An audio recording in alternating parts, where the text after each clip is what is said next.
ઘટનાઓ સમાચારના રૂપમાં। સમાચાર શરૂ કરતા પહેલા જોઈ લઈએ આજના મુખ્ય સમાચારો।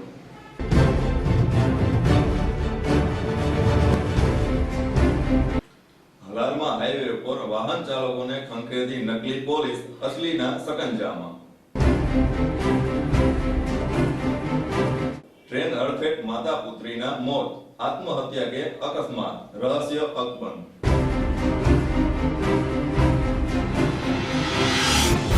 દેવભૂમિ દ્વારકા જિલ્લાના સલાયા પોલીસ સ્ટેશનમાં ફરજ બજાવતા જવાન પર હુમલો।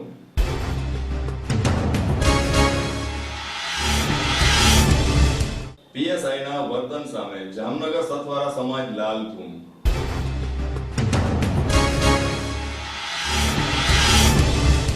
કલ્યાણપુર પોલીસની નીતિ સામે સમસ્ત ગુજરાત બ્રહ્મ સમાજ ઉતર્યું મેદાનમાં।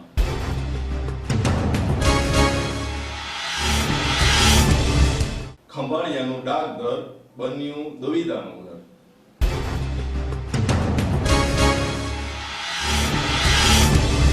જામનગર નજીક ધોરીમાર્ગ પર નકલી પોલીસ બની વાહન ચાલકોને લૂંટતા 3 નકલી પોલીસને અસલી પોલીસે પકડી પાડ્યા છે। પોલીસના દેશમાં 3 શખ્સો વાહન ચાલકોને રોકી લૂંટ ચલાવતા હોવાની વિગતો સામે આવી છે। જામનગર નજીક ખંભાળિયા ધોરીમાર્ગ પર અમુક શખ્સો નકલી પોલીસના વેશમાં વાહન ચાલકોને લૂંટતા હોવાની હકીકત મળતા જામનગર એલસીબી ટીમે દરોડો પાડ્યો હતો, જેમાં લાખાબાવળ પાટિયા પાસે બોલેરોમાં પોલીસનું બોર્ડ લગાવીને 3 શખ્સો ટ્રક ચાલકોને રોકી પોલીસ તરીકે ઓળખ આપી રૂપિયા ઉઘરાવતા મળી આવ્યા હતા। જામનગરના જ વિજયસિંહ લાલુભા, પ્રકાશ બાબુભાઈ બારોટ અને વિપુલ જયેન્દ્ર ગોસાઈની અટકાયત કરી લેવામાં આવી હતી। આરોપીઓ છેલ્લા એકાદ માસથી રોડ ઉપર ઊભા રહીને પોલીસ તરીકે ઓળખ આપીને વાહન ચાલકો પાસેથી રૂપિયા પડાવતા હોવાનું સામે આવ્યું હતું, જ્યારે આરોપી પ્રકાશ બારોટ 25 લાખની બેંક લૂંટ કેસમાં સંડોવાયેલો હોવાનો ખુલાસો થયો છે। પોલીસ સ્ટેક મળી આવે છે, શું છે વિગત? આજરોજ સવારે જામનગર એલસીબીના વસરામભાઈ તેમજ નિર્મળસિંહને માહિતી મળેલ કે જામનગર ખંભાળિયા હાઈવે ઉપર બોલેરો લઈ અને પોલીસનું બોર્ડ મારી અને 3 ઈસમો નકલી પોલીસ બની અને અસલી પોલીસ તરીકેની છાપ ઊભી કરી અને કાર્યવાહી કરી રહેલ છે તેવી માહિતી મળતા સદરવ જગ્યા ઉપર રેડ કરી 3 ઈસમોને પોલીસે ડિટેન કરેલા છે। એની પાસેથી બોલેરો મોબાઈલ તેમજ રોકડ કબજે કરેલ છે। તેની પાસેથી હથિયાર પણ મળેલ છે, છરી અને ધોકા તેવા હથિયારો પણ મળી આવેલ છે। તેના વિરુદ્ધ પોલીસે ધોરણસરની કાર્યવાહી કરી અને હાલ ડિટેન કરેલ છે। ખાસ કરીને આ ઇસમો કેટલા સમયથી કામગીરી કરી? હાલની પૂછપરછ દરમિયાન એ લોકો એવું જણાવે છે કે અમે 1 થી 2 મહિનાથી જ આ કામ કરી રહ્યા છે, પણ પોલીસને તેની પૂછપરછ હજી લાંબી થાય ત્યારે જ ખ્યાલ આવે। હાલ પૂરતું તે ખોટું જણાવતા હોય તેવું માનવાને કારણ છે, જેથી તેને પૂરી કસ્ટડીમાં પૂછપરછ બાદ વધુ વિગત બહાર આવી શકે તેમ છે। ત્રણેય જે આરોપીઓ છે, 3 આરોપીઓના ગુનાહિત ઇતિહાસ છે, જેમાંથી પ્રકાશ બારોટ છે એ અગાઉ લૂંટમાં આવી ચૂકેલ છે, વિજયસિંહ છે એ અગાઉ પ્રોહિબિશનના ગુનામાં પણ આવી ગયેલ છે અને વિપુલ કરીને છોકરો છે એ પણ પ્રોહિબિશનના ગુનામાં પકડાઈ ચૂકેલ છે। એટલે તમામ આરોપીઓ પોલીસ કાર્યવાહીથી વાકેફ હોય એટલે પોલીસનો વેશ ધારણ કરી અને કાર્યવાહી કરી રહેલ હતા, એટલે તમામની વિરુદ્ધ ગુનાહિત ઇતિહાસ છે। 3 થી વધુ પણ ઇસમો હોઈ શકે? હાલ પૂરતું અત્યારે 3ને ડિટેન કરી અને અલગ અલગ ઈસમોને ભેગા રાખીને કાર્યવાહી કરતા હોય તેવું બહાર આવી શકે તેમ છે, તેથી તેને વધુ સમય કસ્ટડીમાં રાખવાથી વધુ માલુમ પડશે। સર, કોઈ મર્ડરમાં ફરાર હોય? એક અમે વેરીફાઈ કરી રહ્યા છીએ કે જે મોરબીમાં હળવદ ખાતે જે મર્ડર થયેલું હતું તેમાં એક ઈસમ સંડોવાયેલ છે કે કેમ તેની અમે ત્યાં પૂર્તતા માગી છે, આવેથી વધુ વિગત બહાર પડેલ છે। Thank you. જામનગરમાં એક મહિલા અને એક માસૂમ બાળકીનું ટ્રેન હડફેટ કમકમાટી ભર્યો મૃત્યુ નિપજ્યો હતો। આ બનાવ આપઘાતનો છે કે પછી અકસ્માતનો, જાણવા પોલીસે તપાસ શરૂ કરી હતી। મહિલા અને બાળકી માતા પુત્રી હશે એમ પોલીસે આશંકા સેવી ઓળખ હાથ ધરી હતી। જામનગર સત્યમ કોલોની વિસ્તારમાં અંડરબ્રિજ પર પસાર થતી એક ટ્રેન હડફેટ એક મહિલા અને એક માસૂમ બાળકી ચડ્યા હતા। ઓખા દેહરાદૂન એક્સપ્રેસ ટ્રેન નીચે આવી જતા બંનેના ઘટના સ્થળે કમકમાટી ભર્યા મૃત્યુ નિપજ્યા હતા। આશરે 35 વર્ષીય મહિલા અને 4 વર્ષીય બાળકીની ઓળખ મેળવવા પોલીસે આગળની કાર્યવાહી શરૂ કરી હતી।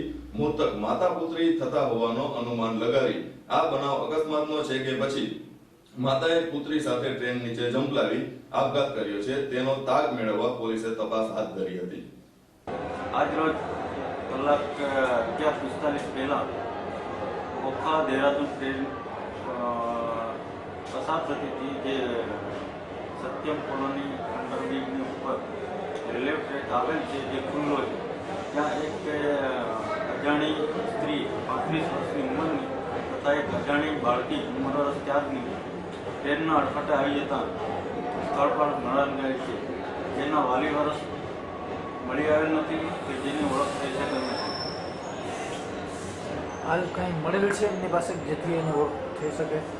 હાલ તેઓ પાસેથી કોઈ ચીજ વસ્તુ મળી આવેલ નથી, જેથી જેના સગાવાળા મળી આવે સીટીસી પોસ્ટને સંપર્ક કરવા વિનંતી. દેવભૂમિ દ્વારકા જિલ્લાના સલાયા પોલીસ દફતરમાં ફરજ બજાવતા 3 જવાન પર 6 રીટા શખ્સોએ હુમલો કરતા સનસનાટી મચી ગઈ હતી. 3 પૈકીના એક કોન્સ્ટેબલને જામનગર ખસેડવામાં આવ્યા હતા. પોલીસે આરોપીઓ સામે હત્યા પ્રયાસ અને ફરજમાં રૂકાવટ સહિત ફરિયાદ નોંધી પોલીસે 2 શખ્સોને પકડી પાડ્યા હતા. દ્વારકાના સલાયા મરીન પોલીસ દફતરમાં ફરજ બજાવતા 3 શખ્સો પર સલાયાના કુખ્યાત શખ્સોએ હુમલો કર્યાનો બનાવ સામે આવ્યો છે. એજાજ રજા તથા તેના 2 ભાઈઓ રિજવાન અકબર અને કુખ્યાત જાવેદ ઉર્ફે જાવલો સહિતના 6 શખ્સોએ છરી સહિતના હથિયારો લઈ હુમલો કર્યો હતો, જેમાં કોન્સ્ટેબલ મુકેશ કેસરિયા અને અન્ય 2 જવાનોને નાની મોટી ઈજા પહોંચાડી હતી. ઘાતક ઈજા પહોંચાડતા કોન્સ્ટેબલ મુકેશને વધુ સારવાર માટે જામનગર ખસેડવામાં આવ્યા હતા. આરોપીઓના ઘર પાસે ઝઘડો થયો હોવાનું કંટ્રોલમાં ફોન આવતા પોલીસ જવાનો ઘટના સ્થળે પહોંચતા જ આરોપીઓએ હુમલો કરી દીધો હતો. આ બનાવ અંગે પોલીસે ત્વરિત કાર્યવાહી કરી 2 આરોપીને દબોચી લીધા હતા. આજરોજ બપોરે 2 વાગ્યા આસપાસ પોલીસ સ્ટેશનનો ફોન આવેલ અસલમ ખાન નામના વ્યક્તિનો કે મારા ઘરે રજાક તથા એના છોકરાઓ અમારા ઘરે તોફાન કરે છે અને અમારી સાથે ઝઘડો કરે છે.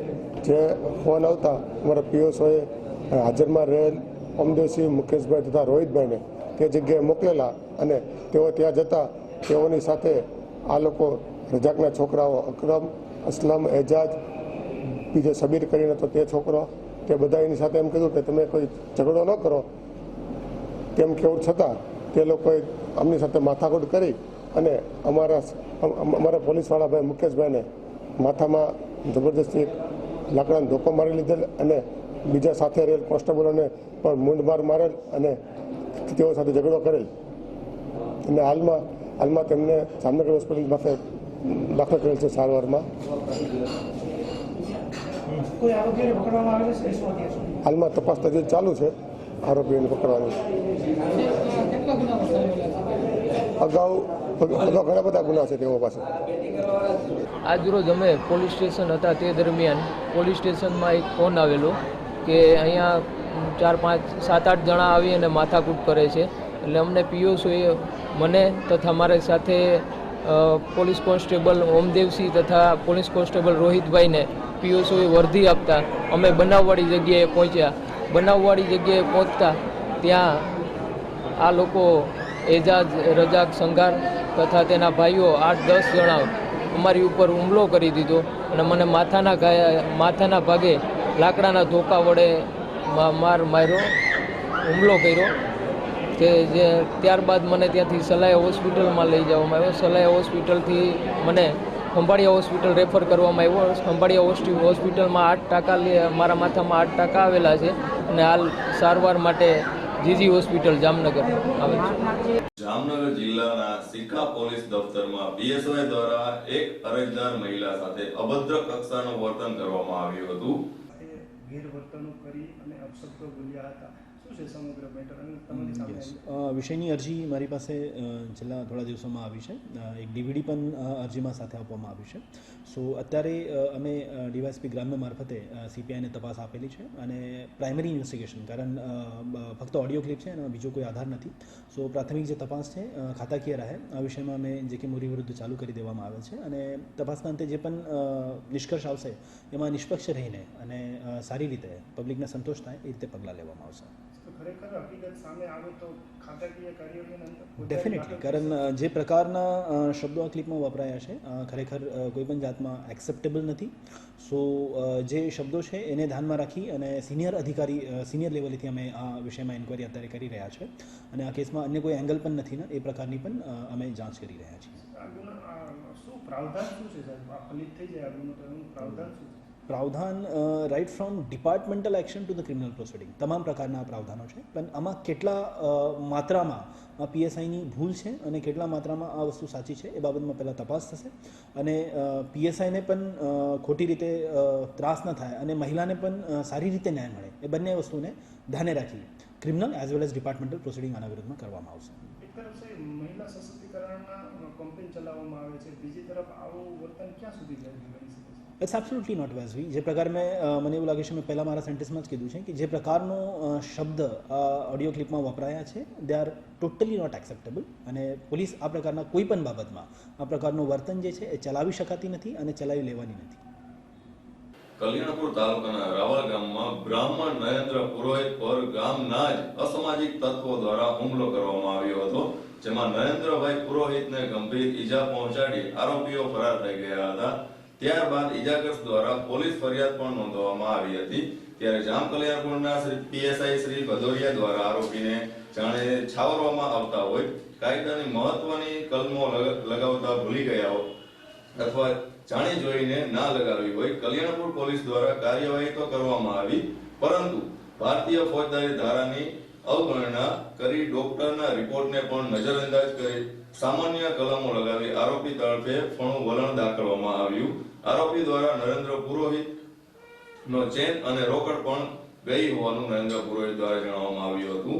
ત્યારબાદ દ્વારકા જિલ્લાના સમસ્ત બ્રહ્મ સમાજ દ્વારા ખંભાળિયા ખાતે ઉપવાસ ધારણા કરી પીએસઆઈ શ્રી ભદોરિયા વિરુદ્ધ પગલાં લેવાની ઉગ્ર માંગ કરી હતી અને જિલ્લા એસપી શ્રીને રજૂઆત કરી હતી અને કલમો 326 તેમજ 397 ની કલમ ઉમેરી અસામાજિક તત્વોને કાયદાનું ભાન કરાવવામાં આવે તેવી માંગ કરી હતી. આ તકે ભૂદેવોની વાત ધ્યાને લઈ એસપી શ્રી રોહન આનંદ ખુદ બહાર આવી ઈજાગ્રસ્તને મળ્યા હતા અને યોગ્ય કાર્યવાહી કરવાની ખાતરી આપી હતી.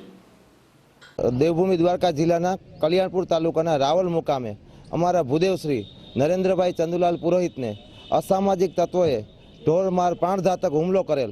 આ હુમલામાં એને જમણા પગમાં વારો આવેલ, સરિયો આવેલ, હાથમાં વારા આવેલ અને આઈપીસી કલમ ભારતીય ફોજદારી ધારા કલમ મુજબ આ કામમાં ફરિયાદમાં 326ની કલમ ઉમેરવામાં આવે. તેમજ આ કામના આરોપીએ લૂંટ કરેલ છે તો પોલીસે 397ની લૂંટની પણ કલમ ઉમેરી નથી. જ્યારે મેડિકલ સર્ટી ડૉક્ટરનો એવું કહે છે કે એમાં એનો હાડકો ક્રેક થયું છે એટલે સળિયો લખ્યો છે એટલે એમાં 326 લાગવી જોઈએ, છતાં પોલીસે રાહરેમ રાખી આરોપીને છૂટવા માટેની વ્યવસ્થા કરવા માટે 306ની કલમ ઉમેરી નથી. આજ ગુજરાત સમસ્ત બ્રહ્મ સમાજના સર્વ ભૂદેવની એ માગણી છે કે આ ફરિયાદમાં 326 અને 397 લગાડવામાં આવે. જો આ નહીં લગાડવામાં આવે તો ગુજરાત સમસ્ત ઉગ્રથી ઉગ્ર આંદોલન કરશે. ખંભાળિયાનું મુખ્ય ડાકઘર બન્યું દુવિધાનું ઘર. સ્ટાફ ઘટના કારણે ખાતેદારોની લાંબી કતારોથી ખાતેદારોને મુશ્કેલી પડી રહી છે. દ્વારકા જિલ્લાના મુખ્ય મથક ખંભાળિયાની એકમાત્ર મુખ્ય પોસ્ટ ઓફિસ છેલ્લા કેટલા મહિનાઓથી સ્ટાફ ઘટની ગંભીર સ્થિતિમાંથી પસાર થઈ રહી છે. શહેરી વિસ્તાર તથા તાલુકાના મળી કુલ 25,000 ખાતેદારો ધરાવતી મુખ્ય પોસ્ટ ઓફિસમાં પોસ્ટ માસ્ટર વર્ગ 2 અને વર્ગ 3 ની જગ્યાઓ કેટલા સમયથી ખાલી છે. આ અંગે નાની બચત એજન્ટો દ્વારા પણ ખાતેદારોને પડી હાલાકી અંગે ઉચ્ચ કક્ષાએ રજૂઆતો કરવામાં આવેલી છે. એમ છતાં પોસ્ટ ઓફિસની દુવિધા દૂર કરવામાં જાણે ઉચ્ચ અધિકારીઓને રસ ના હોય તેવું ચોરમાર્યું વર્તન કરી રહ્યા હોવાનું જાણવા મળે છે. 11-12 વાગ્યા હજી સુધી કોઈ સ્ટાફમાં પૈસા લેવા માટે હાજર નથી. અન્ય અધિકારીને ફરિયાદ કરતા તેઓ કહે છે કે સ્ટાફ છે નહીં, કોણ કાર્યવાહી કરે, અહીંયા કોઈ સ્ટાફ નથી તો તમે નીકળો. મારે 6 મહિના થઈ ગયા છે, લાસ્ટ ડેટ છે, કાલે મારી બુક પૂરી થઈ જશે તો મારા પૈસા મને મળશે નહીં. બરાબર છે, તો એના માટે ફરિયાદ કરવા માટે આવ્યા તો સ્થાનિક બધા જે છે એ લોકો એમ જવાબ આપે છે કે મારી પાસે કોઈ સ્ટાફ નથી, ઉપર ફરિયાદ કરો. ઉપર 11 વાગ્યાના ફોન કર્યા, અધિકારી કહે છે વ્યવસ્થા થશે. હજી સુધી વ્યવસ્થા થઈ નથી. આજ 12:05 થઈ, 12:20 થઈ, હજી સુધી કંઈ વ્યવસ્થા થઈ નથી. તો એના માટે અમારે ગાંધી ચિંધ્યા માર્ગે આંદોલન કરવાની ફરજ પડે. એની પહેલાં જવાબદાર અધિકારીઓને મહેરબાની છે કે પગલાં લે ને પોસ્ટ ઓફિસને વ્યવસ્થા કરે એવી અમને નમ્ર અરજ છે. અત્યારે હાલ ખંભાળિયા એમડીજીમાં કુલ આમ તો 11 જણાનો સ્ટાફ હોવો જોઈએ, એની જગ્યાએ હાલમાં 5 જ જણા છીએ.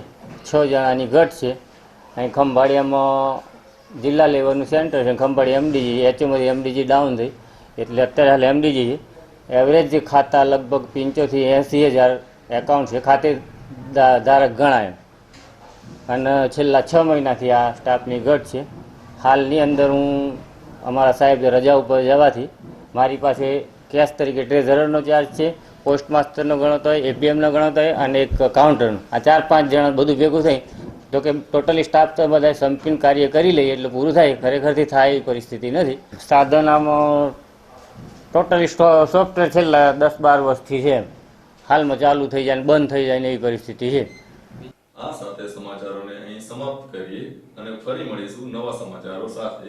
ધન્યવાદ.